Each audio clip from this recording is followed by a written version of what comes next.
Well, my god, do we have some news to cover, boys? And it's not all good news. What is up, guys? This is Cobb, and the first piece of news is that there's going to be a champion chase tournament, as expected, for Shredder's Perfect Soul, starting on October 17th. So this champion chase is anticipated. The Shredder Soul is not anticipated. Bit of a surprise there. If you're looking to get your hands on the Shredder Soul, you can have an opportunity over the upcoming weekend. The only bad news is that this was supposed to be a 2x event for Ancient Shards, if we are following the pattern and the cycle that Raid follows. I've been advising everybody to save up their Ancient Shards for getting through the Titan event for April, because there's almost definitely going to be pizza points involved. In fact, there is going to be pizza points up for grabs in this champion chase, as expected. Yeah, it's a 2x event for Void Shards. Prime have broke the cycle, they've broken the pattern, and it was supposed to be Ancient Shards this weekend. They've made it Void Shards instead.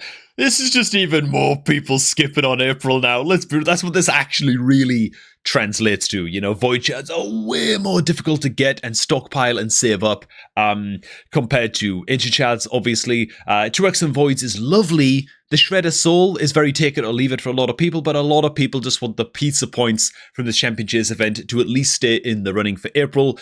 If the Hero's Path earlier on in this Titan event cycle didn't knock you out of the running for getting April, this bloody well might. You know what I'm saying? I feel like the drop-off in people that are going to be getting April and have this many Void Shards to pull to get all the pizza points associated with this event, it's going to be quite bloody low, man. Not just that, but we've also get to the fusion news for Sanguine Maria. The Halloween fusion has been announced. Let's get to our kit in just a second, man. Right after I remind you guys about the beginner promo link that's down below this video at the top of the description box, man. By using that link to create a new raid account, you're going to get all the free stuff that you see on screen right now, man. The maximum amount of free stuff that you can get from starting a new raid account, including a triple legendary start, man. Basilios, Horanus, and 3 free epic champions as you level up your account just by creating a new account by using that link down below. And so let me know what you guys think about the shard pulling events. Are you going to be pulling your Void Shards this weekend? Or are you just going to be saving everything for the potential that, I don't know, like it feels like Prime have done everything they can to sort of switch things up and make these turtle events for these guaranteed champion stuff. Like even the Deck of Fate was very, very expensive for Raphael, which wasn't super unexpected, but, you know, a little bit sad. Then the Titan event with the Hero's Path, and now this 2x Void event popping out of nowhere. It's throwing a very deliberate wrench, it feels like, into the plans of a lot of people and really pushing you to get these resources. But a lot of people are still saving stuff for the Leonardo guaranteed event, which for all we know could require Void Shards as well. Because, you know, it just feels like one of those where Plarium have made things tough every step of the way so far. Who's to say they wouldn't do a similar thing with the Hero's Path, man? So it's really, really rough. Anyways, onto the fusion event for Sanguine Maria, starting on October 23rd. So soon-ish, we've got like 8 days to prep for this, the time I'm shooting this. Next Thursday, we're planning to launch a mixed fusion for new champion, Sanguine, which means we're going to be collecting, I believe, epic champions only, and then fusing those into Mrs. Maria, I suppose. Faction is going to be Undead Hordes, Legendary Attack Force Affinity Champions. So an attack type champ, man. Okay, let's scroll on down and check what kind of kit we are working with here. Let me just fix my OBS. So she looks very, very badass. I like this a lot. We've got all these like cased mirrors and stuff kind of poking out around her, like cased mirrors with like eldritch kind of tentacle action popping on out, almost like Chimera-esque style corruption pouring out of the mirrors and stuff. Looks very, very cool, man. Kind of like some bride risen from the dead or something like that. That kind of vibe or that kind of deal, you know? But what is the kit all about, which is the most important thing? There we go. That's the most I can easily blow it up. The A1 skill, Hermetic Blades, attacks one enemy 3 times each hit. This is crazy. With a 33% chance of granting an extra turn, cannot gain more than 1 extra turn, I guess, per turn from this A1 skill. So even if she's in like Relentless or something like that, I'm assuming you can't put her in a Relentless set to get an extra turn from this A1 and then also get an extra 10 from Relentless? Or maybe you can. In fact, I'd imagine that you actually can, and I'm just talking about my ass. And what we're really saying here is that you can't use this A1 multiple times to spam the A1 forever. So yeah, this is a very, very high land rate of getting an extra 10 from this A1 skill. It's basically a guaranteed extra 10 on a triple hitter.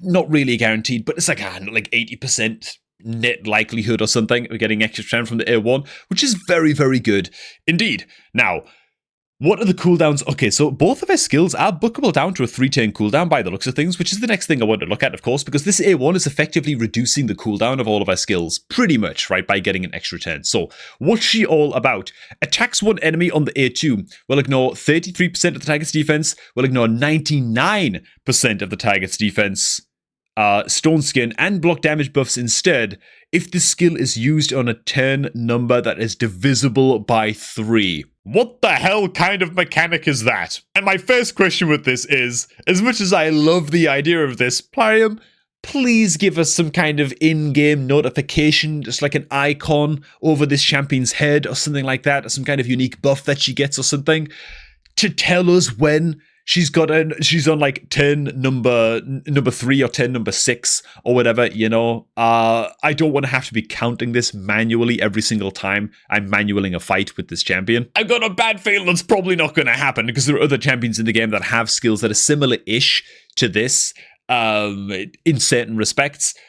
And they don't have any notifiers to tell you when they're on turn number 4 or whatever, you know. Either way, man. If the target is killed, increase the cooldowns of all enemy skills by 3 turns. This effect cannot be resisted if this skill is used on a turn number that is divisible by 3. Love the idea of the skill. Seems like just a one-shot, potentially. Don't know what the multipliers are and how hard this skill actually hits, but a skill that ignores 99% of the target's defense and just ignores stone skin and block damage and all those things. Doesn't need that good damage multipliers to hit very bloody hard when you're ignoring everybody's defense, so it's probably a very, very good skill. I'm just not looking forward to having to, like, count in my head as to when we're on a turn divisible by 3 with this A2 skill. Next up, we've got the A3 Gore Scream. Okay, bookable down to a 3-turn cooldown. Books only increase the damage of these skills, by the way, which is interesting. Attacks one enemy before attacking. Remove all buffs from all enemies. Okay, this effect cannot be resisted by enemies with a number of buffs that is divisible by 3. Oh god, will attack all remaining enemies with less than 66% HP. And also grant an extra turn if this champion is under a number of buffs that is divisible by 3. The amount of manual that this champion's gonna take. PvP champion as well, by the way. Obviously, I think it goes without saying. This seems to be a very, very, very PvP focused champion, which is fine. It's a little bit sad. We've just had Granite Doorkeep as like a previous fusion, and now we've got Sanguine Maria. 2 PvP focused champions in a row is a little bit sad. I mean, you can argue that she's got a little bit of Fire Knight utility with the A1 triple hitter, I suppose. You know, she's definitely got a bit of utility there, even unbooked. But like, is this the kind of champion? Again, as a PvP focused champion, is this the kind of champion that I'd recommend? Like, if you've never done a fusion before in your account and you want to do a fusion for the very first time in your account, would I recommend that you go for this? Probably not. Probably not.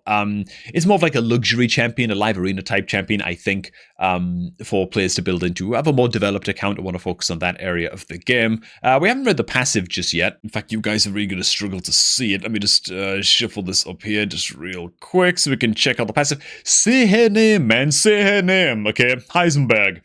Each subsequent hit from this champion deals 33% more damage, stacking up to 99%. Resets after the 99% damage bonus is applied. Wow.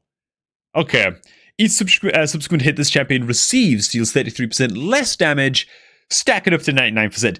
This is very, very kind of Rotos-esque as well, of like a survival mechanic, you know, just being very, very bloody difficult to kill after a point. Resets after the 99% damage reduction is applied. Whenever an enemy is revived, revive this champion with a 3rd HP and 66% 10 meter. After being revived, place a trophy debuff on all enemies for 2 turns. This effect cannot be resisted or blocked. Okay.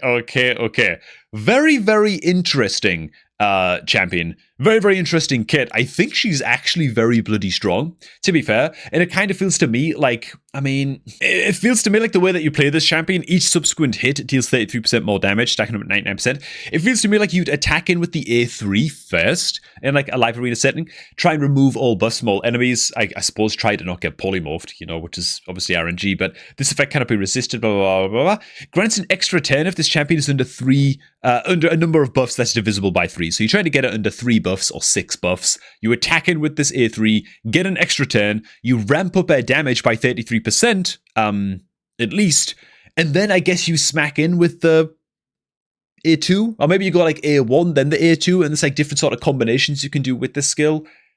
By like juggling extra turns and trying to ramp up damage from the passive and then one-shot something with the A2 skill, you know? Something like that. It's an interesting little champion. What I'm most curious about now is because this Void Shard event is kind of like popped out of nowhere. If I can just get that back in frame for you guys. The summon event for Void... screw it, let's leave it like that, whatever, man. The summon event for Void Shards coming up is very, very unexpected over this weekend. What the hell does this mean is going to be the 2x event for the champion chase during the Sanguine Maria mixed fusion event? I don't know. Who the hell has a clue anymore, man? Could it be like a random Primal Shard event for her champion chase? Because the entire schedule is now off. You know, did they make it Ancient Shards? Because now it's been like... It will have been like 8 weeks since the last Ancient Shards event, so will it be like an Ancient Shard event for Sanguine Maria? Who the hell bloody knows? You know, like the schedule is all over the place now, so there's a lot of uncertainty as to what events are coming up, given how unexpected this Void Shard event was. What do you guys think? Are you guys going to be going for Sanguine Maria over the Halloween season? Are you still going for April? Now that it's a random out of left field Void Shard event for the upcoming Champ Chase for those pizza points and for getting the April Titan event done. Let me know down below, man. It's a bloody painful one, to be honest. It's a huge kick in the nuts. I feel bad again now as a content creator having recommended everybody saves up. Oh, save up like 35 Immortal Soul Stones, you can get through the Deck of Fate. Yeah, not anymore. They increased the cost. Oh, save up your Ancient Shards, man. You'll be able to get through the Titan event, you know, for April Champion Chase that's coming up because it's 90% chance it's going to be Ancient Shards. And now it's Void Shards. It's like, oh my god. I feel like I've misadvised everybody because, you know...